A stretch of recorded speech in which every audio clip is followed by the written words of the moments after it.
Welcome back, my dear students of 7th class. In the last lecture, we have studied about the role of the government in health care, and we have studied what is health. And today we will study the three-tier medical system of India. See in this diagram. This is the three-tier medical system in India. Primary medical care system, secondary medical care system, and tertiary medical care system. What are these? Let us study. Primary medical care system provides a direct link between people and medical facilities at the grassroots level, that is village and towns. Primary medical care system क्या है?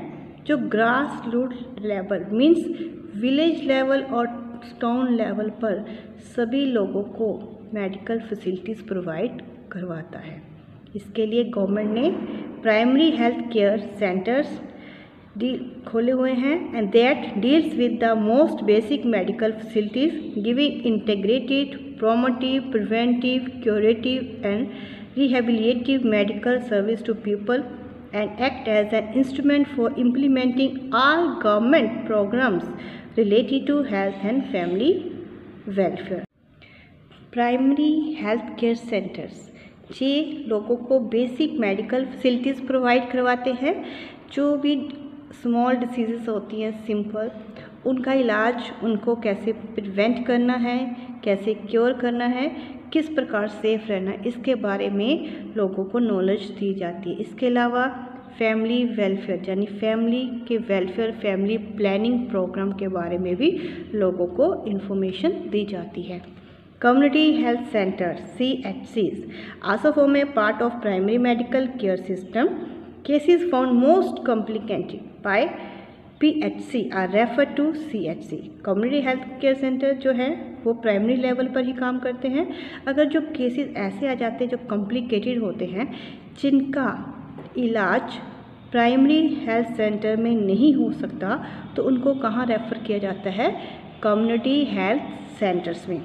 District hospitals form the secondary medical centre.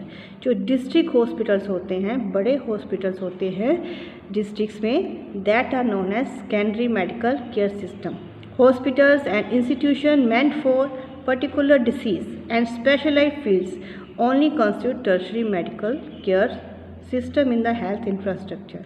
और जो बड़े hospitals या institution होते हैं जिसमें किसी एक पर्टिकुलर डिसीज़ या किसी एक फील्ड में स्पेशलाइज्ड होते हैं, that are known as tertiary medical care system. For example अगर हम कहेंगे हार्ट स्पेशलिस्ट हैं या हार्ट के लिए है, तो उसके लिए अलग हॉस्पिटल एक ही होगा. जब कैंसर के लिए है तो cancer hospitals that are specially for the cancer curement. After independence, remarkable progress has been made in the healthcare infrastructure facilities. However, the number of PHCs, CHCs and tertiary healthcare centers are not sufficient for the growing population in Indian population.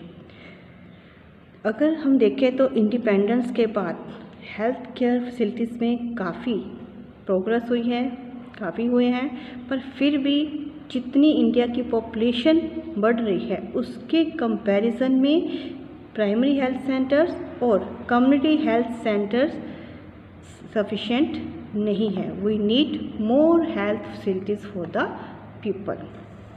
Government has played a remarkable role in providing and implementing health care facilities to fight communicable diseases and non communicable diseases. Government अलग अलग facilities provide करा रही है. किसके लिए? Communicable disease. Communicable disease क्या होती है? जो एक पर्सन से दूसरे पर्सन में स्प्रेड हो जाती है. एंड नॉन कम्युनिकेबल डिसीज़ कौन सी होती हैं? जो एक पर्सन से दूसरे पर्सन में स्प्रेड नहीं होती है. Expansion of better and advance medical facility has led to the considerable improvement in the health status of our population. जितनी हम ज़्यादा मेडिकल फैसिलिटीज़ लोगों को प्रोवाइड करवा रहे हैं, उससे उनका हेल्थ स्टेटस बढ़ रहा है. Death rate particularly infant and child mortality rates have been fallen appreciably. Death rate कम हो चुकी है. मेनली जो स्मॉल चिल्ड्रन में होती थी, इन्फेंट मीन्स जो 1 साल से कम एज के हैं, जितनी हम ज़्यादा मेडिकल फैसिलिटीज़ लोगों को प्रोवाइड करवा रहे हैं उससे उनका हेल्थ स्टेटस बढ़ रहा है।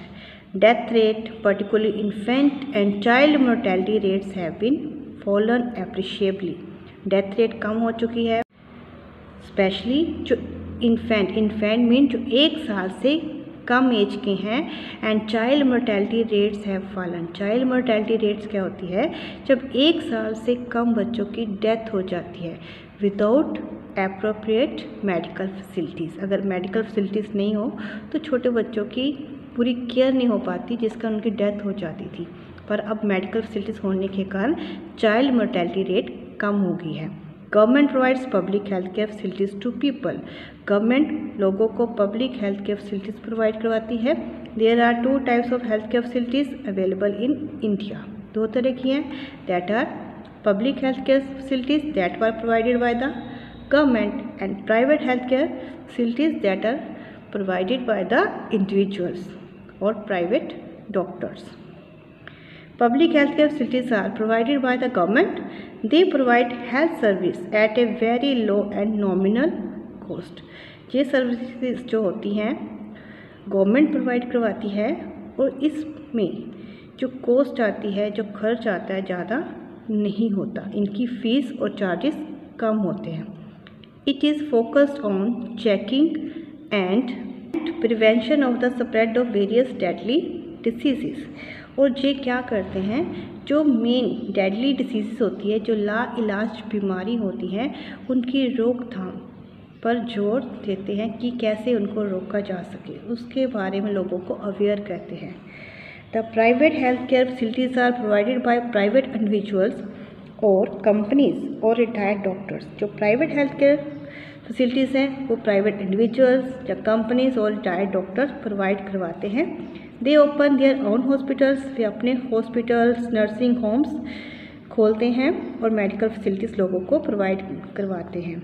Large companies are investing huge money for opening big hospitals and pharmaceutical industries. जो बड़ी बड़ी कंपनीज हैं बड़े हॉस्पिटल्स खोलने में काफ़ी पैसा खर्च करती है। Privately owned hospitals and nursing homes charge a huge amount from the patients for curing their disease. ये जो प्राइवेट हॉस्पिटल्स होते हैं बीमारियों का इलाज करने के लिए पेशेंट से काफ़ी पैसे लेते हैं, उनकी फ़ीस काफ़ी हाई होती है। Now major public health care programmes कि गवर्नमेंट ने अलग अलग बीमारियों को दूर करने के लिए कौन से प्रोग्राम स्टार्ट किए हैं। First is universal immunization programme. Immunization क्या होता है कि बीमारियों से लड़ने की अंदर ताकत पैदा करना।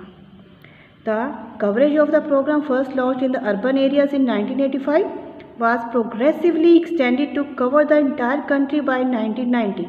Between 1988-2006, there have been a decline in the 6 deadly diseases such as diphtheria, pertussis, measles, neonatal tetanus and poliomyelitis.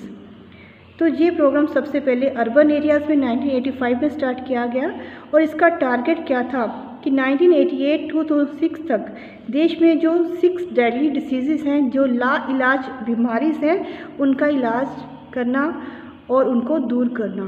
Hepatitis B vaccination programme which was started 2002 in 33 districts and 15 cities as a pilot project has been expanded to all the districts of the state showing good performance. इसके अलावा जो hepatitis B disease है उसके लिए भी एक pilot project यानी special project start किया गया जिसमें वैक्सीनेशन प्रोग्राम शुरू किया। वैक्सीनेशन मीन्स इस बीमारी को दूर करने के लिए इंजेक्शंस लगाए जाते हैं, that is known as vaccination programme. Vaccination against Japanese encephalitis was started in 2006 and by 2014 its adult vaccine was introduced in 179 endemic districts in 9 states. इसके अलावा जो जापानीज एंसेफेलाइटिस डिसीज़ है उसका इलाज करने के लिए भी वैक्सीनेशन प्रोग्राम स्टार्ट किया गया। Clear? Next is pulse polio immunisation programme. An outbreak of polio was witnessed in India with the spread of polio virus. जैसे इंडिया में पोलियो वायरस फैला तो ज़्यादा इंडिया में पोलियो स्प्रेड हो चुका था, जिसको दूर करने के लिए गवर्नमेंट ने pulse polio immunisation programme start किया. According to the survey 2006, 676 cases of polio were reported from 114 districts. तो 2006 तक 670 केस पोलियो के कंट्री के अंदर मिले. That was a serious problem. And 2007 reported 874 cases और 2007 में 874 cases मिले पोलियो के. That was the serious problem for the country. इसके लिए गवर्नमेंट ने क्या किया? Responding to this, supplementary immunization activities were intensified in the high risk area. तो इस प्रॉब्लम को दूर करने के लिए कि जो केसेस बढ़ रहे थे, तो इसके लिए नया प्रोग्राम स्टार्ट किया गया.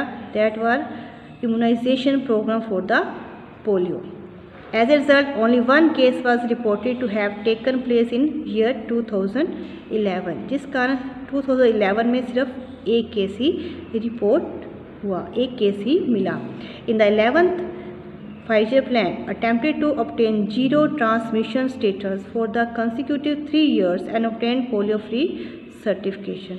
और 11th Pfizer plan में ये टारगेट रखा गया था कि हमने जीरो ट्रांसमिशन स्टेटस लेना है 3 years में, कि कोई भी केस नहीं मिलना चाहिए पोलियो के बारे में, और हमें पोलियो फ्री सर्टिफिकेट मिलना चाहिए. और पोलियो के लिए क्या किया है गवर्नमेंट ने? Pulse polio immunisation programme start किया गया है, जिसमें 5 years से जो कम एज के बच्चे होते हैं उन्हें पोलियो ड्रॉप्स पिलाई जाती है. Clear? I hope all of you understand about the 3-tier system of the government and the various programs started by the government. In the next lecture we will study more about the government facilities.